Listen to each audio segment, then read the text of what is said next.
controversy erupted in a quiet suburban school in Virginia, where high school teacher Sarah Mitchell was abruptly terminated after leading a lesson on freedom of speech and facilitating a student discussion on human rights. It was meant to be part of an interdisciplinary civics module, an exploration of global democratic values designed to foster critical thinking. Instead, it ignited a political firestorm. The school board, pressured by conservative parent groups, accused her of politicizing the classroom and subverting the educational mission. Overnight, the story spread like wildfire. Some hailed her as a courageous educator standing up for students' rights. Others painted her as a dangerous ideologue corrupting young minds. News headlines read, "Teacher fired for promoting activism in class." The country was divided, but one figure was about to enter the scene and shift the tide entirely. Pam Bondi, former Attorney General and now a senior legal counsel for a nonprofit specializing in academic freedom, announced she would be representing Sarah Mitchell in court. For years, Bondi had remained relatively quiet in public legal battles. Until now. Her decision to step into this case immediately stirred media attention. Bondi versus the education establishment became a trending headline. Interviews, press conferences, think pieces all debated whether this was the battle that would redefine what teachers could say in classrooms. Pam, calm but resolute, issued a statement. A teacher should not be punished for teaching students to think. What happened to Sarah Mitchell is a direct attack on the principle of free expression in education. That sentence alone was enough to trigger furious responses from school board officials and judicial allies, who believed the case was about enforcing boundaries, not censorship. Then came the first court hearing. The courtroom was packed. Journalists, students, teachers, and activists filled every bench, every hallway. Cameras waited just outside. When Pam Bondi stood to present her opening defense, the air seemed to tighten. She spoke clearly and precisely, drawing on decades of legal expertise. She referenced national precedents, constitutional guarantees, and international commitments. Her voice echoed through the courtroom as she quoted Article 19 of the Universal Declaration of Human Rights. Everyone has the right to freedom of opinion and expression. For a moment, it felt as though the foundation of the case would shift toward justice. But then came the eruption. Judge Calvin Rhodes, an imposing man with a long record of conservative rulings, abruptly slammed his gavel. His face, reddened with irritation, twisted into a scowl as he leaned forward. "Ms. Bondi," he interrupted harshly, "this is the United States of America. We are not bound by the fantasy declarations of international tribunals." Pam held her gaze, unmoved, but even she seemed taken aback by the extremity of the reaction. The media outside caught wind instantly. Tweets poured in. Judge threatens Pam Bondi for quoting the UN Declaration of Human Rights. Did a judge just criminalize referencing freedom? Television panels debated whether Rhodes had overstepped. Meanwhile, in the courtroom, he made it clear. This is my courtroom, my rules, and I will not tolerate ideological grandstanding. Outside the courthouse, protesters had already begun gathering. Some held signs with Article 19 printed in bold black ink. Others shouted slogans like, "Truth is not illegal," and "Free speech is not foreign." Inside, however, Pam was now walking a tightrope. Her strategy to root the defense in universal rights Americans had once championed, was suddenly treated like an act of rebellion. The stage had been set, a storm was coming, and everyone watching could feel it. Something was deeply, terribly wrong. Pam Bondi didn't flinch. Even as Judge Rhodes threatened her with contempt, even as tension pulsed through every corner of the courtroom, she stood firm. With calm precision, she resumed her argument, not with foreign documents this time, but with bedrock American principles. She cited the First Amendment, referencing landmark cases like Tinker v. Des Moines and West Virginia State Board of Education v. Barnett, where the Supreme Court ruled in favor of students' and teachers' rights to expression. Her voice remained measured but unwavering. "This is not about ideology," she said. "This is about precedent, about a teacher being punished not for indoctrinating, but for allowing students to ask questions." The courtroom remained silent, every eye locked on her. Then, almost like an aftershock, she added, softly but sharply, "If quoting human rights is a crime, then we've stepped backward into the age of monarchs, not the rule of law." That was when Judge Rhodes erupted. He slammed his gavel down so hard it echoed through the marble-paneled chamber like a gunshot. "You are now officially warned, Ms. Bondi," he bellowed. "This courtroom is not a place for political theater." His voice was thick with fury, and for the first time, the mask of judicial impartiality cracked. He wasn't just presiding, he was retaliating. Rhodes demanded that Pam's remaining statements be stricken from the record. He motioned for the court clerk to mute her microphone and ordered the media present to cease recording immediately. "No live coverage from this point forward," he snapped. "This proceeding will not be exploited for agenda-driven purposes." The air turned electric. Even the bailiffs hesitated for a moment, as if unsure whether what they were witnessing was legitimate court procedure or a descent into authoritarian impulse. Still, the media personnel were escorted out, cameras turned off, cell phones were confiscated, the doors slammed shut. Outside the courthouse, the situation was just as volatile. Word had already spread from the earlier outburst. Headlines were running across networks: Pam Bondi silenced for defending teachers' rights. Live-streamed clips from the earlier session were already trending on social media. But now, the absence of footage, of updates, was fueling rumors. Protesters on both sides gathered in growing numbers. Some waved signs that read, "Education is not a crime and truth belongs in classrooms." Others, more conservative in tone, carried placards like "Keep politics out of schools" and "Follow the law, not globalist codes." The scene became a mirror of the country's growing ideological divide. Back inside the court, Pam sat silently, arms crossed, eyes steady, her microphone still disabled. But even in silence, she radiated defiance. Rose resumed the hearing as if her arguments had never existed.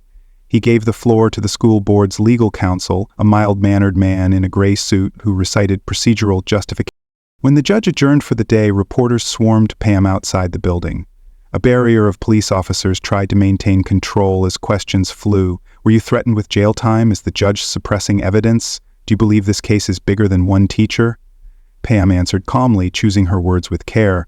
"This is about every student's right to learn freely, every teacher's right to teach honestly, and every citizen's right to speak without fear." Her tone wasn't angry, it was focused. That made it even more powerful. Still, not everyone saw her as a hero. Conservative media personalities began attacking her that night, framing her as a radical provocateur. "Pam Bondi is trying to import globalist ideology into American courts," one commentator sneered. Another said she was grandstanding on the backs of children. The school board issued a statement, insisting they were simply enforcing local policy. Judge Rhodes, for his part, refused interviews entirely. But cracks were forming. Social media was buzzing with questions. Why was Bondi silenced? What is the court afraid of?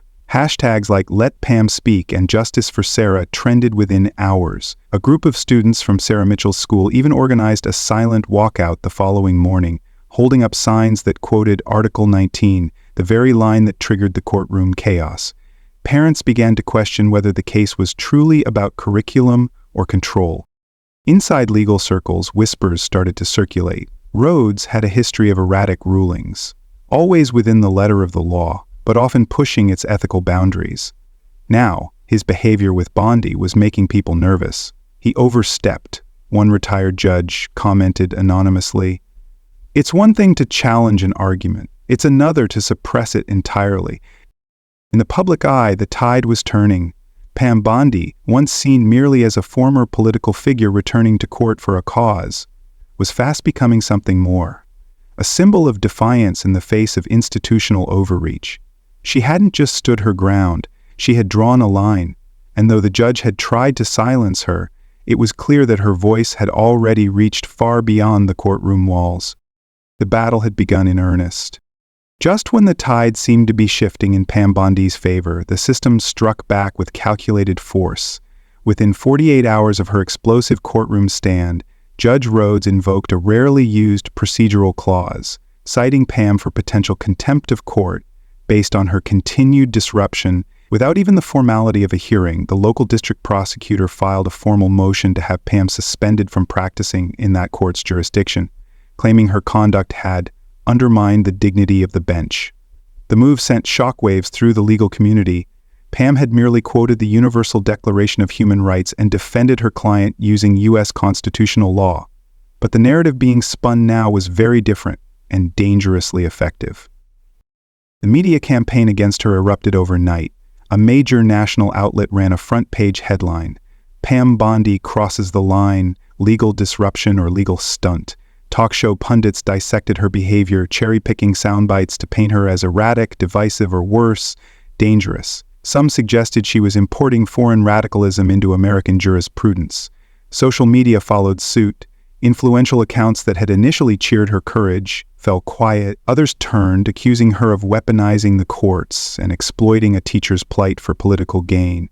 Hashtags like Pam the Provocateur began trending, seeded by coordinated troll accounts and amplified by opportunistic commentators. Even some moderate voices began hedging, suggesting that while Bondi raised valid questions, her tone might have gone too far. Inside the storm, Sarah Mitchell was starting to crumble. Already isolated after her dismissal, she was now being vilified by the school board. Official letters accused her of breaching district policy, and private threats hinted at a potential countersuit for damaging the reputation of the school system. Former colleagues who had once quietly expressed support were now silent. Some avoided her entirely. "You need to stop," one friend texted her. "This is getting bigger than you." The pressure mounted with each passing hour. Sarah's apartment was vandalized. Nothing serious, just red spray paint across her door reading "Traitor," but enough to frighten her. One night, she broke down in tears during a call with Pam. "Maybe I should withdraw," she whispered. "They're going to destroy me, and I can't drag you down too." Pam reassured her, but even she was beginning to feel the weight. Her legal license was under review. Her inbox was flooded with threats, many anonymous, some disturbingly specific.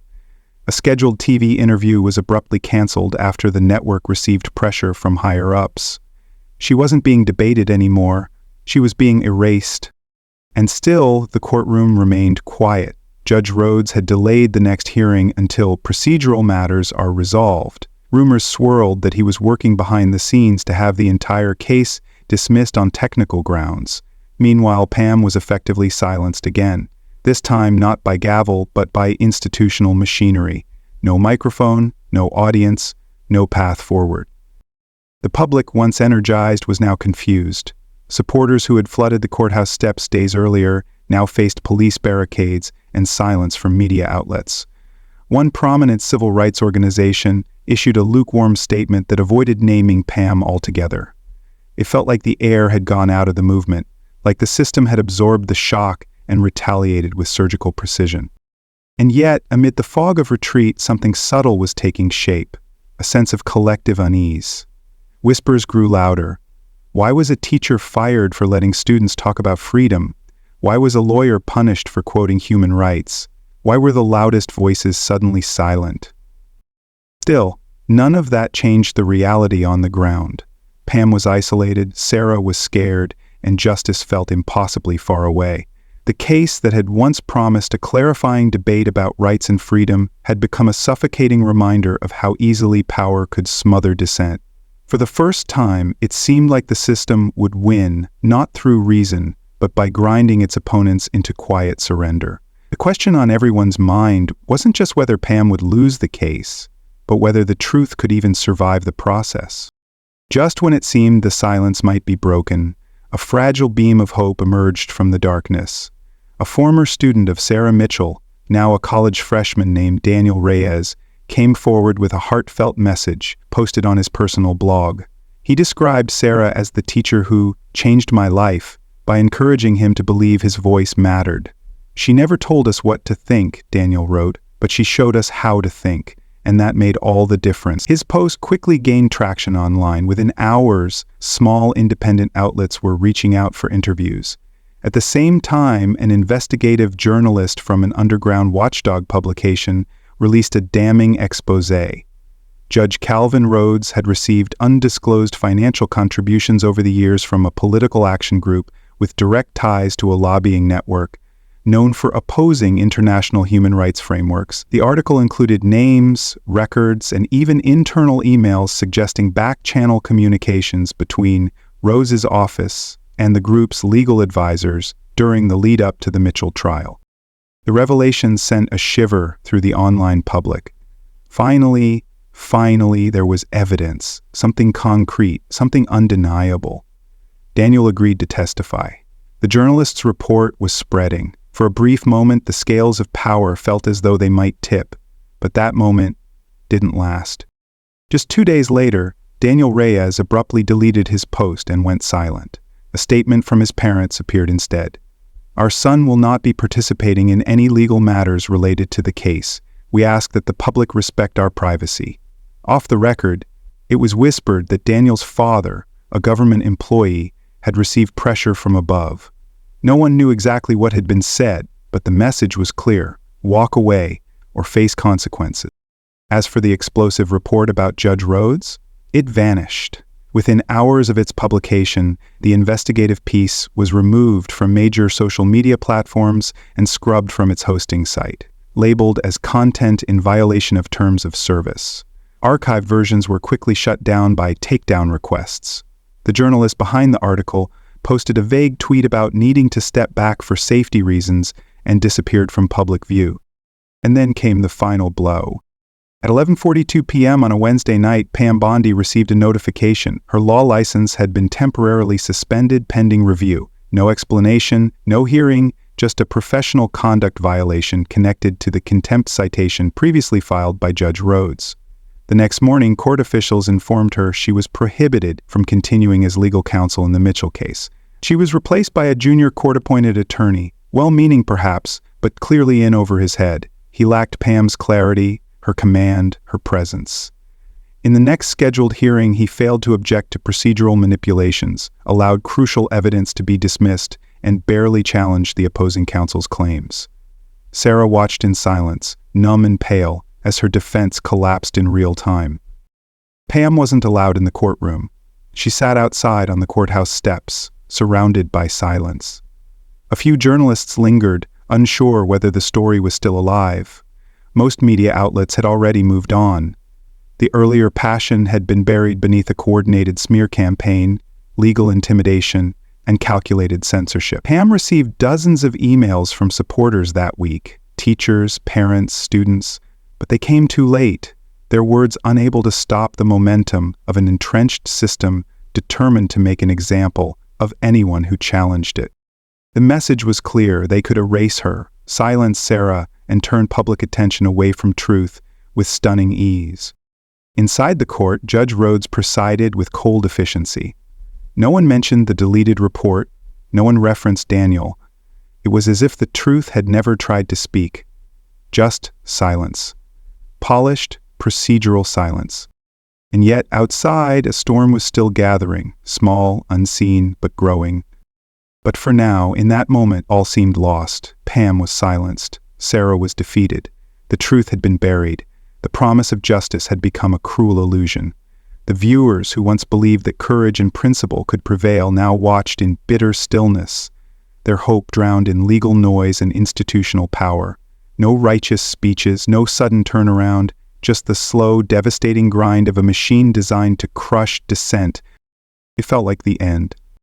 Just as the dust seemed to settle and defeat hardened into resignation, something extraordinary happened. Late one night, without warning, an encrypted email landed in the inboxes of several independent journalists and watchdog organizations. The sender was anonymous, no name, no traceable IP, just a subject line that read, "You need to hear this." Attached was a short audio file. At first it seemed almost unbelievable, too raw, too damning to be real. But within seconds, voices confirmed its authenticity. It was Judge Calvin Rhodes, unmistakable in his gravelly tone, speaking candidly to an unnamed colleague behind closed doors, unaware he was being recorded. His words crackled through the recording like poison. Pam Bondi, that loud-mouthed bitch. She thinks quoting that human rights garbage makes her some kind of hero.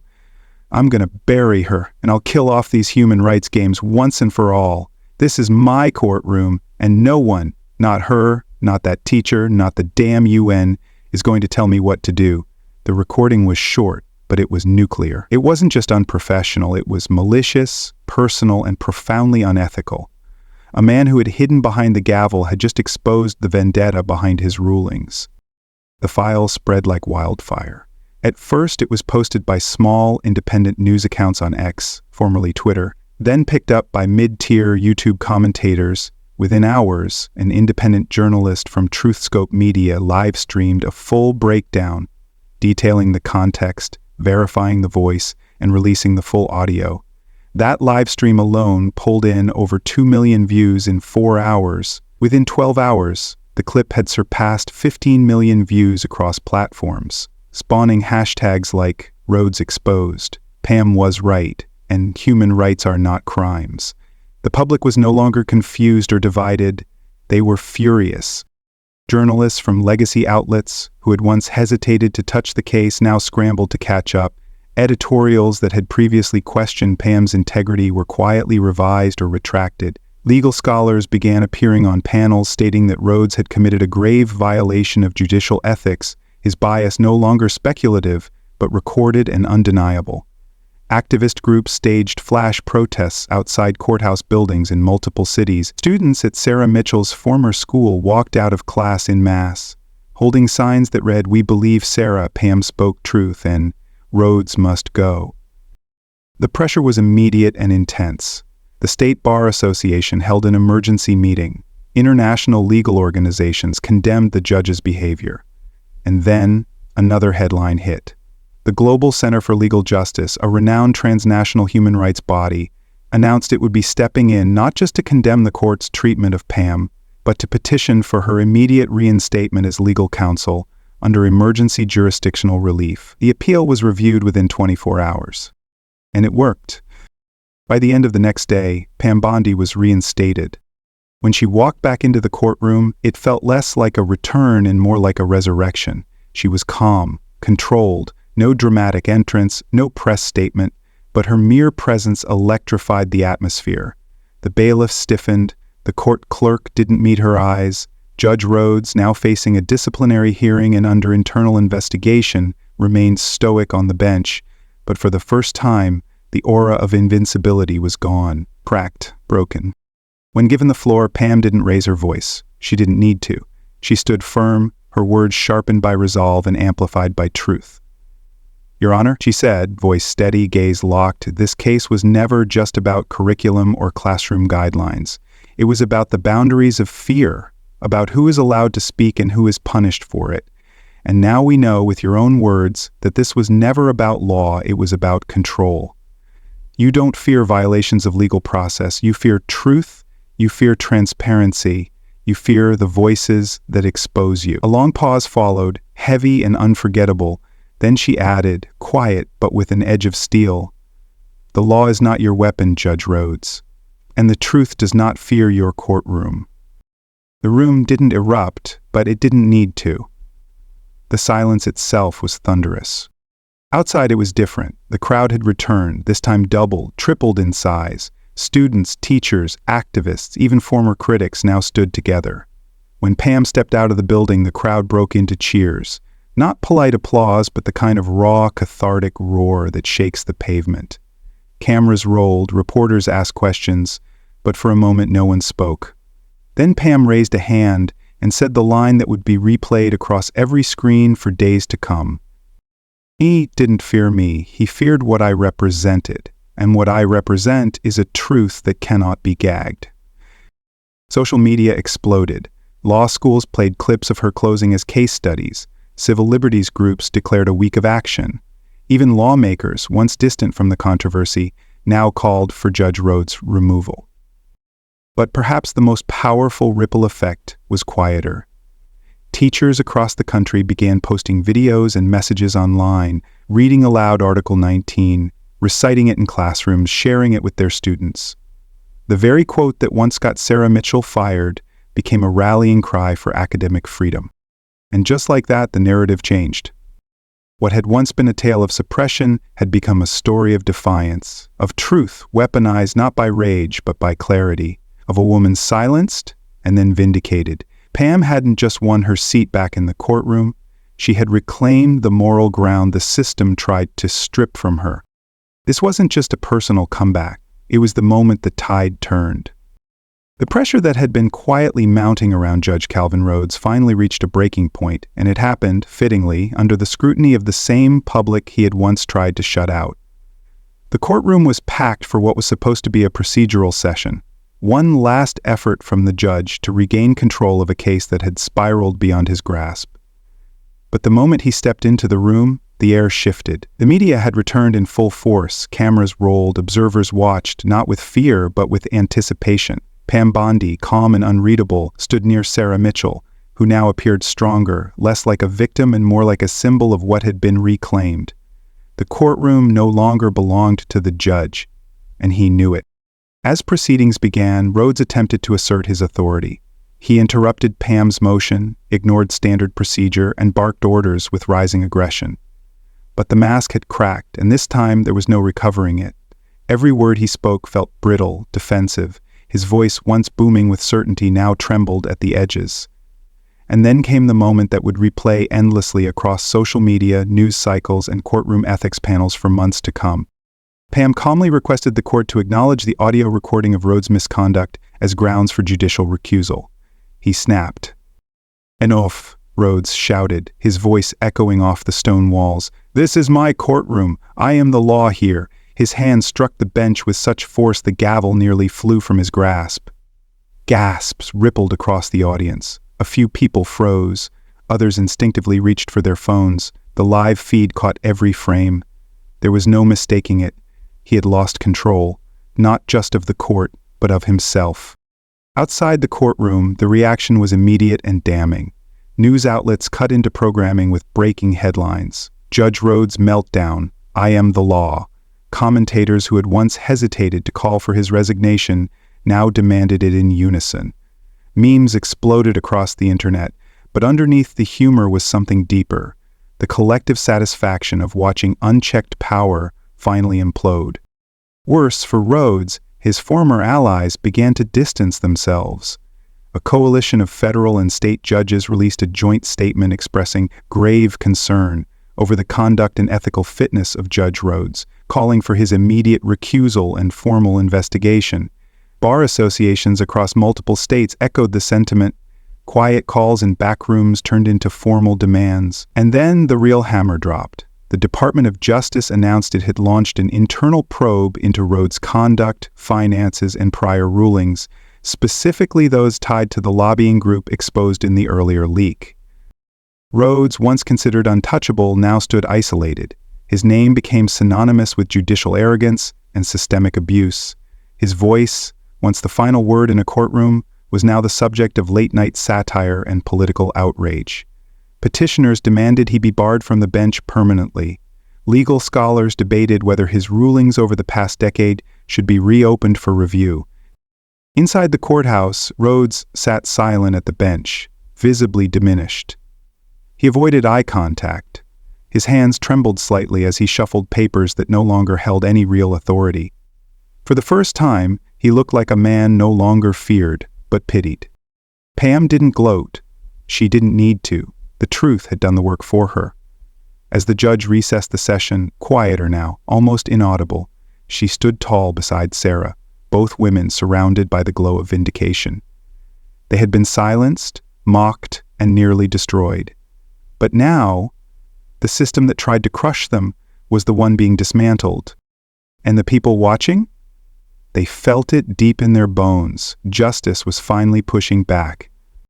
The day of the final ruling arrived beneath a gray sky, but the atmosphere outside the courthouse was electric.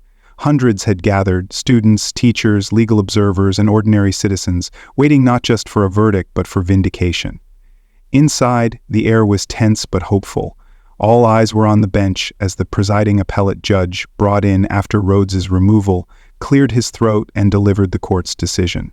This court finds that Sarah Mitchell did not violate any law or district policy. Her lesson on civil discourse and human rights falls squarely within the bounds of academic freedom and civic education. Accordingly, her termination is hereby overturned. She is to be reinstated immediately with full compensation. The courtroom erupted in quiet gasps and tears, emotions that had been held back for too long finally given permission to rise.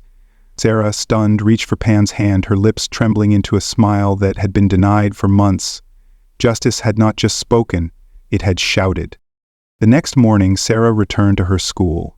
She had expected a quiet re-entry, maybe a few stares or awkward glances, but what she encountered was something entirely different. As she stepped through the main entrance, students lined the hallways, shoulder to shoulder, silently holding signs that read, "Welcome back, Ms. Mitchell. Teach us truth, and we stand with you." Then, as she passed, they began to clap, not loudly, not with the chaos of protest, but with the kind of measured, reverent rhythm that felt more like ceremony than applause.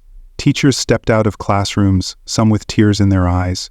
For Sarah, it was overwhelming. In that moment, the months of fear, isolation, and character assassination melted away. She was not just being welcomed back, she was being honored. Meanwhile, Pam Bondi's name was on every screen in America.